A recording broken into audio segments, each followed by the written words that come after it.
vamos para o primeiro tema, que é o conceito de processo e algumas ideias aí relacionadas.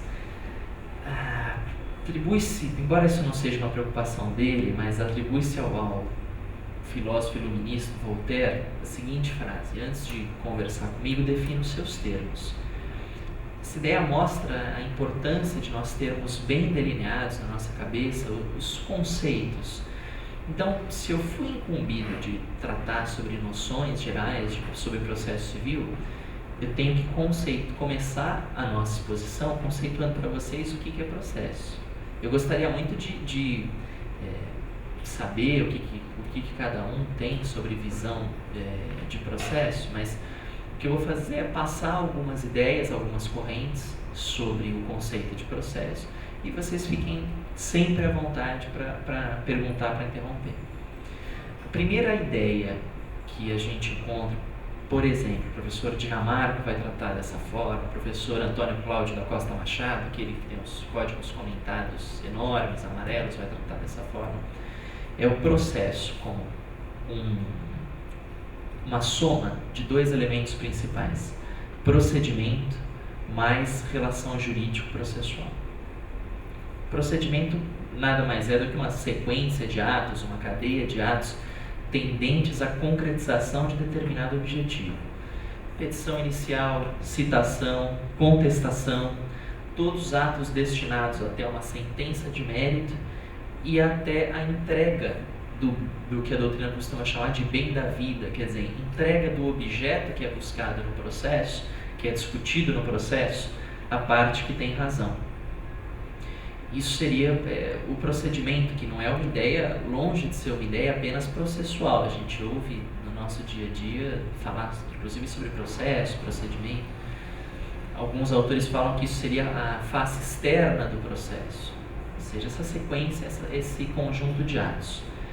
Além dessa ideia de procedimento, o outro elemento dessa conceituação, dessa definição de processo bem conhecido, é a chamada relação processual. Eu vou usar a lousa um pouquinho.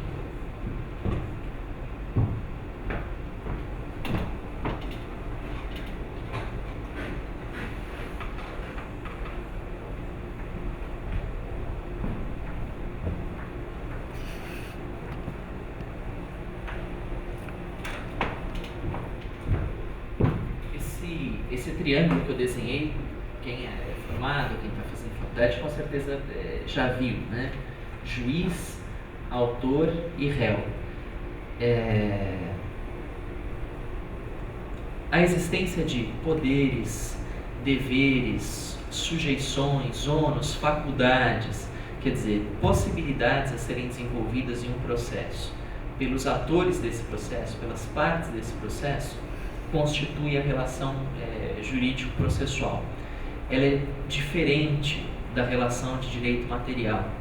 No processo, muitas vezes a gente tem uma discussão entre credor e devedor. A deve para B, que deve para C, que acha que não deve nada para ninguém. A relação processual é diferente. Aqui nós temos juiz, autor e réu, com posturas diferentes, com posturas de apresentar uma petição, de participar de uma audiência, de falar sobre provas. Então, essa relação entre autor, juiz e réu, e esses poderes, deveres, sujeições, ônus processuais, eles vão formar essa relação jurídica que é diversa da relação de direito material que deu origem ao processo. Nós temos, então, retomando, procedimento mais relação jurídico-processual, que é, via de regra, o que nós vamos ver na doutrina como conceito de processo. Não é a única ideia, existem outras. Procedimento incontraditório é a definição de processo, a conceituação de processo.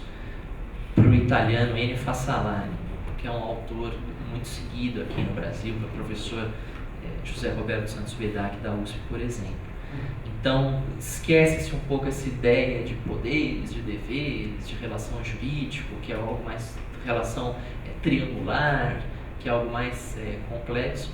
O processo é apenas um procedimento, como eu já expliquei, em contraditório. O que isso significa? Um procedimento que se desenvolve mediante a participação das partes no processo.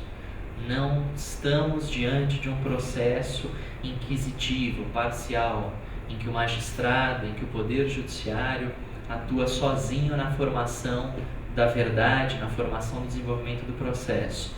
É por meio do contraditório, e eu vou falar um pouco mais sobre contraditório na parte dos princípios, mas é por meio do contraditório que as partes, que os envolvidos no processo, não apenas o juiz, vão poder se manifestar.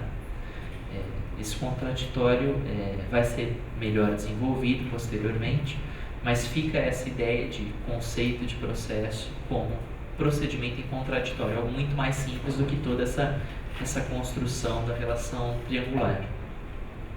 Um terceiro conceito de processo, ainda bastante difundido, é a ideia de processo como instrumento da jurisdição.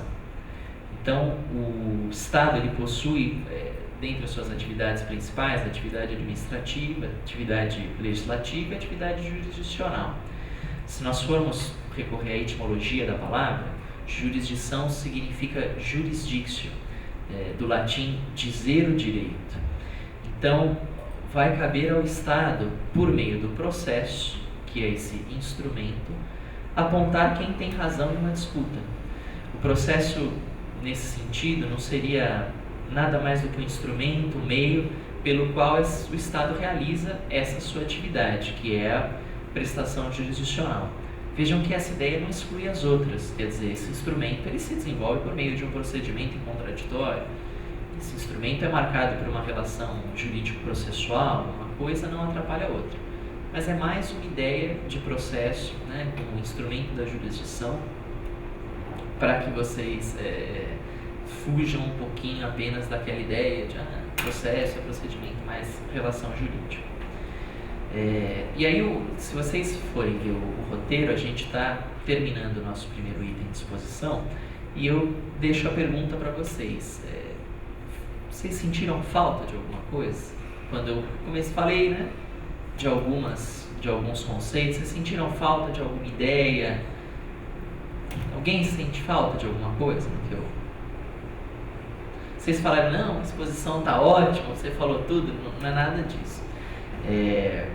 O que eu sinto falta? A gente, talvez, quando faz direito, tenta continuar pensando assim, tem uma visão idealista de direito como instrumento para a realização da justiça. Direito como um meio de concretizar o que é certo, o que é correto. Quer dizer, a gente imagina que se há alguma coisa errada, o direito pode ser um instrumento para corrigir isso. E em nenhuma dessas definições eu falei sobre justiça para vocês. E não porque a justiça seja algo etéreo, seja algo que a gente sequer consegue conceituar, é muito difícil, né? A República de Platão, ele vai tentar falar, justiça talvez seja dar a cada um o que é seu, sem prejudicar injustamente os outros, estou sendo tautológico, sem prejudicar indevidamente os outros, mas não é por isso. A gente às vezes se perde num emaranhado de processos, instrumentos e teorias e acaba esquecendo o que talvez seja o principal, a razão de ser do direito. Se vocês me disserem que o processo é um instrumento para a realização de justiça, eu vou ficar bastante satisfeito com esse conceito, porque vocês não estão perdendo em vista o nosso papel aqui, do juiz, do servidor, do estagiário, de todo mundo, que é nós tentarmos concretizar a justiça, concretizar o que é certo. Temos esse prédio todo, inúmeros prédios, apenas para tentar fazer do que é certo, para solucionar os conflitos de acordo com o que é correto, com o que é justo. E o processo é instrumento disso. Pode parecer até demagógico o que eu estou falando, muito idealista, mas eu acho que não, acho que a gente tem que manter na nossa consciência, no nosso dia a dia isso. Nós estamos trabalhando com 30 mil processos na segunda vara, puxa, é muito difícil, né? Manter essa preocupação, mas de vez em quando é sempre bom lembrar a razão de ser, por que nós estamos aqui. E eu peço que vocês tentem lembrar disso, porque senão o nosso trabalho, para a gente transformar o nosso trabalho numa burocracia alucinante é muito fácil. A gente está aqui para tentar fazer o que é certo. O processo vai nos ajudar a isso. Esse é o primeiro item do nosso roteiro. Vocês querem fazer alguma pergunta sobre o conceito de processo? Porque senão eu vou tocar adiante. Tudo bem, gente?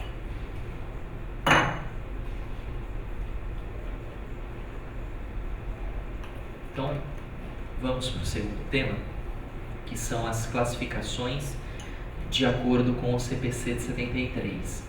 Então, falamos sobre o conceito de processo e agora vamos ver como que os processos são classificados dentro dessa parte inicial, um pouco abstrata, reconheço, mas necessária dentro de uma ideia de noções gerais sobre o Código de Processo Civil, sobre o processo civil.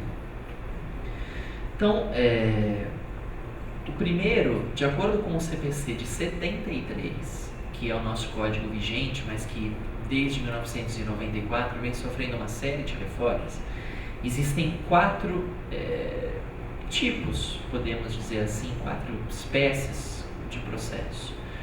O primeiro e mais importante, e que nós vemos aqui no nosso fórum, na forma dos embargos de execução, dos embargos de terceiro, é o processo de conhecimento. E o processo de conhecimento ele se destina a responder uma única pergunta: quem tem razão? A doutrina gosta de usar um termo bonito, que é tentar, que o processo de conhecimento busca resolver uma crise de certeza. A ideia é exatamente a mesma. Digamos que João diga para Letícia que ela lhe deve R$100. E a Letícia diz que não. Você não tem nenhum documento, nada que prove isso, assim, nada que seja um título executivo. Você, infelizmente, vai precisar de um processo de conhecimento, uma petição inicial. Você vai precisar provocar o Poder Judiciário. R$100 seria uma competência de juizado especial, e é apenas um exemplo. Se a Letícia for constrangida, você pode fazer de conta que eu que estou devendo para você. Mas essa discussão, essa dúvida, deve mesmo? Quem deve, quem não deve, ela vai ser resolvida via um processo de conhecimento, que vai ser um processo geralmente mais longo, com várias fases, com ampla oportunidade de produção de provas, audiência. Um dos nossos itens do programa, não dessa aula, é o procedimento no processo de conhecimento, em que a gente vai ter mais tempo para discutir com detalhes. A ideia dessa primeira aula é apenas uma visão geral. Muitas vezes, o processo de conhecimento ele vai ser suficiente para resolver o problema entre as partes. Então, a gente imagina nesse mesmo exemplo entre o João e a Letícia. Se é a Letícia que, cansada da encheção do João de falar que ela é caloteira, entra com uma demanda e fala: olha, juiz, eu não devo R$100, então ela entra com uma declaratória de inexigibilidade de débito, digamos assim. Se houver uma sentença dizendo: João, a Letícia não te deve nada, ela vai ser suficiente.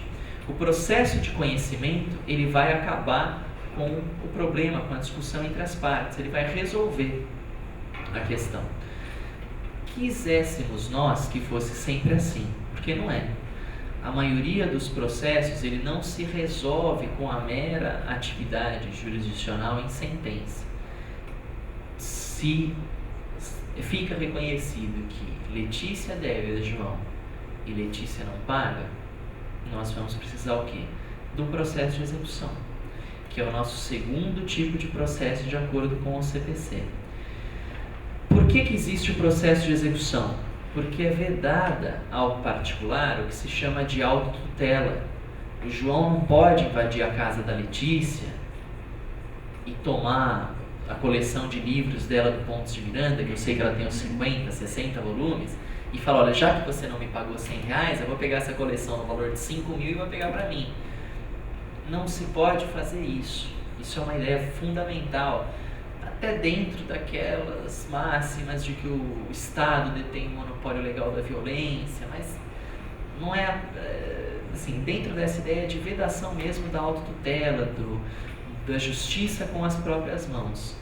Se faz necessário uma atuação judicial, a existência de um processo, no caso, o processo de execução, para que o estado dê o bem da vida desejado, no caso o dinheiro, àquele que tem direito a receber. No processo de execução, que é a razão de existir desse fórum, as partes elas não vão falar tanto.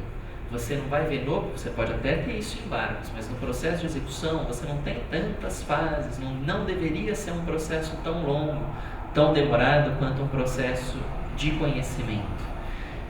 Existente um título executivo, eu vou falar um pouquinho mais dele adiante, quer dizer, um documento que represente um credor, um devedor e um objeto que deveria ser pago, deveria ser entregue pelo devedor ao credor, nós podemos ter esse processo de execução, no qual, repito, o objetivo é satisfazer o desejo do credor, lógico, um desejo lícito, representado por um documento.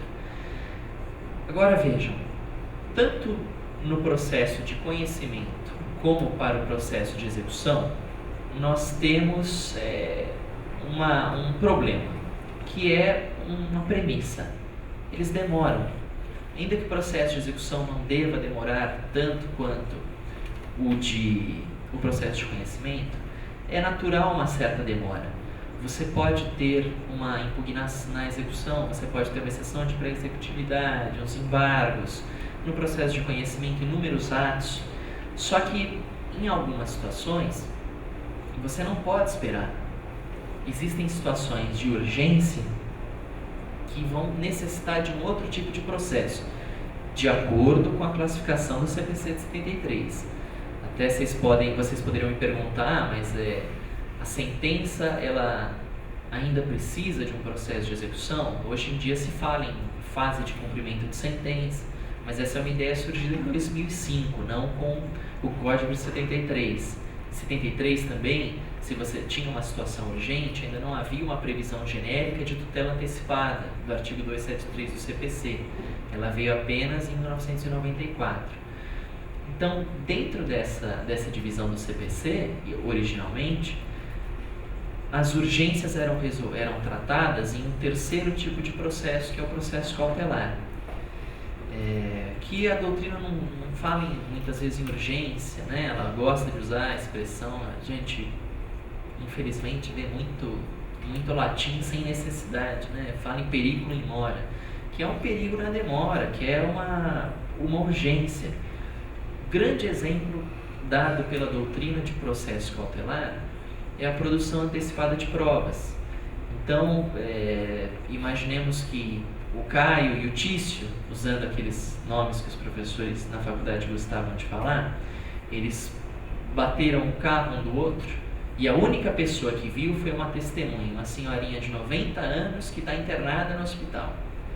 Se nós tivermos que esperar citação, petição inicial, citação, contestação, réplica, para aí ter a oportunidade de uma conciliação e de uma produção de provas, infelizmente talvez a senhorinha não aguente.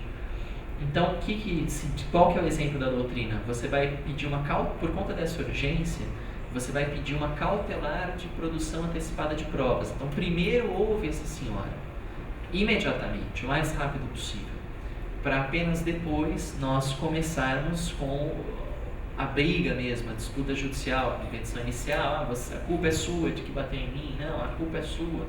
A gente faz essa produção de prova antes, porque é uma medida urgente, que pode, infelizmente, perecer, para depois discutir.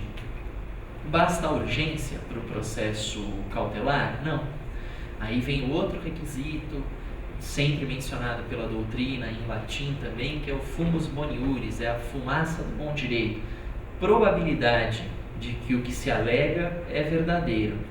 Quer dizer, nesse caso, basta eu dizer, olha, eu bati o carro e tem uma senhorinha que é uma testemunha ocular? Não é suficiente. Você tem que apresentar, dar alguma aparência, uma probabilidade de que o que você está dizendo é verdade e de que é necessário fazer essa providência, fazer essa prova antes do processo. Nesse caso que eu estou falando aqui, que poderia ser interessante? Um boletim de ocorrência da batida, no qual seria excelente que constasse o nome da senhora que estava lá como testemunha. a qualificação dessa pessoa, demonstrando que se trata de uma senhora de idade, até um atestado de que ela está mesmo internada em um hospital. Então não basta a urgência, também é necessária uma probabilidade de que o que se está dizendo é verdadeiro. E uma terceira ideia geralmente presente relativa ao processo cautelar é dizer que ele é um instrumento do instrumento. Por quê? Nesse caso da produção de provas, vocês estão vendo, vocês tentem perceber o seguinte: a produção da prova em si, a oitiva da testemunha, não vai resolver absolutamente nada. Não vai conferir a procedência, não vai conferir o direito àquele que se acha prejudicado pela batida no carro. Na verdade, essa oitiva de testemunha vai funcionar como algo útil para um outro processo, no qual a batida em si vai ser discutida. Por isso, instrumento do instrumento. Se o processo civil já é um instrumento, o processo cautelar é um instrumento dele. Vocês podem também ouvir instrumento de segundo grau, alguma coisa assim, mas a ideia é essa, de um caráter acessório do processo cautelar. E a última, no Código de Processo Civil, vocês vão ter vários exemplos, para quem tiver curiosidade, de outras medidas cautelares. A produção antecipada de provas é apenas uma delas. Outra comum é o arresto.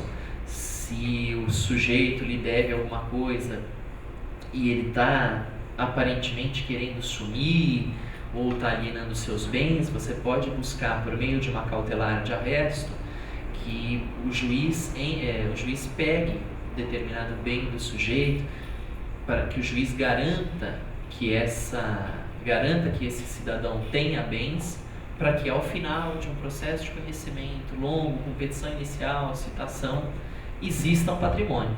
Porque se o cara está querendo deixar o país alienando seus bens, eu não posso esperar 5, 10 anos. Se eu esperar 5, 10 anos, talvez não tenham bens. É o que a gente está cansado de ver aqui no nosso fórum, infelizmente, né? Entre o débito, às vezes o débito tributário existente em 96, em 97, era de uma empresa saudável. Se tivesse sido tomada alguma medida, provavelmente ele teria sido pago, mas acabou se tentando por outros meios, se demorou pelo excesso de trabalho infelizmente existente, acabou não se promovendo a ação é promovida em 2001, quando você vê nós estamos em 2006 tentando realizar atos constritivos. Em 96 aquela empresa provavelmente tinha patrimônio, tinha saúde financeira, empresa ou pessoa física. Em 2006 a gente já não vai encontrar. Então, a ideia do arresto no processo cautelar é tentar evitar esse tipo de situação que a gente vê, infelizmente, aos montes. A quarta espécie de processos, de acordo com o CVC de 73, são os procedimentos especiais. E eles representam apenas tipos procedimentais, espécies mais específicas por conta do direito material que é discutido. Então, o processo de conhecimento ele é uma generalidade. Os procedimentos especiais eles são específicos. O grande exemplo são as ações possessórias. O direito material posse, ele não vai ser discutido num processo de conhecimento genérico do começo do Código de Processo Civil. Ele vai ser discutido nos procedimentos especiais, como a reintegração de posse, que estão previstos lá nos artigos 920 e 928 do Código de Processo Civil. Talvez o ideal, quando nós estivéssemos diante de um conflito de direito material, fosse sempre verificar se não há um procedimento especial para ele. Não havendo um procedimento especial, aí nós nos socorreríamos à generalidade do processo de conhecimento. Há quem diga também na doutrina que o procedimento especial não apenas tem essa característica de ser específico para certo direito material, mas também que ele é o processo desde o início sincrético. Numa possessória, por exemplo, nós temos tanto a ideia de conhecimento como a possibilidade de liminar, que seria uma medida de urgência, e medida de urgência que é executada. Há uma determinação e o cara vai ser reintegrado na posse. Então, não é só, vejam que a possessória ela não é um mero processo de conhecimento. Ela, desde 73, já tinha uma possibilidade de uma providência mais efetiva, mesmo antes de uma sentença, de um trânsito em julgado. Então, vocês veem essas duas explicações na doutrina a respeito dos procedimentos especiais. De acordo com o CPC, então, em sua classificação originária, são esses os 4 tipos de processo. Nós vamos trabalhar basicamente aqui com o processo de execução, por evidente, né? E também com o processo de conhecimento em embargos da execução, embargos em terceiro. A gente ainda vai ter mais oportunidade de falar sobre eles e isso, inclusive, está no programa do colega Alfredo. Vocês querem fazer alguma ponderação? Tem alguma dúvida? Vou seguir em frente, então. Eu havia dito anteriormente que o processo de conhecimento poderia, embora não seja a regra, resolver o problema. E isso vai depender, lógico, da situação existente, do pedido que é feito pelas partes, pela parte autora ao Poder Judiciário. Quer dizer, isso vai depender da tutela jurisdicional, quer dizer, da providência que a parte vai pedir em face do Estado e da proteção que ele, Estado, vai prestar. Então eu vou para a lousa de novo para fazer um esquema para vocês sobre as duas teorias existentes